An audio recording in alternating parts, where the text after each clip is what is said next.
భారత డిజిటల్ చెల్లింపుల రంగంలో యూనిఫైడ్ పేమెంట్స్ ఇంటర్ఫేస్ తన ఆధిపత్యాన్ని అప్రతిహతంగా కొనసాగిస్తోంది. వరల్డ్ లైన్ విడుదల చేసిన ఇండియా డిజిటల్ పేమెంట్స్ రిపోర్టు ప్రకారం యూపీఐ కీలక గణాంకాలను నమోదు చేసింది. 2025 ప్రథమార్థంలో యూపీఐ లావాదేవీల సంఖ్య గతేడాది కంటే 35% వృద్ధి చెంది 106.36 బిలియన్లకు చేరుకుంది. వీటి మొత్తం విలువ 143.34 లక్షల కోట్ల రూపాయలు. సగటు లావాదేవీ విలువ 1478 నుంచి 1348కి తగ్గింది. టీ కొట్టు, కిరాణా దుకాణం వంటి చిన్న రోజువారీ కొనుగోళ్లకు యూపీఐని ఎక్కువగా ఉపయోగిస్తున్నారని ఇది సూచిస్తోంది. ముఖ్యంగా వ్యక్తి నుంచి వ్యాపారానికి చేసే లావాదేవీలు 37% పెరిగాయి. ఈ డిజిటల్ విప్లవానికి అనుగుణంగా చెల్లింపుల మౌలిక సదుపాయాలు భారీగా విస్తరించాయి.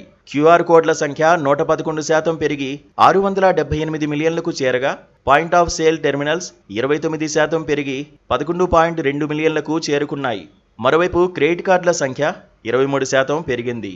అయితే చిన్న చెల్లింపులు యూపీఐ వైపు మళ్లడంతో డెబిట్ కార్డుల వాడకం మాత్రం 8% తగ్గింది.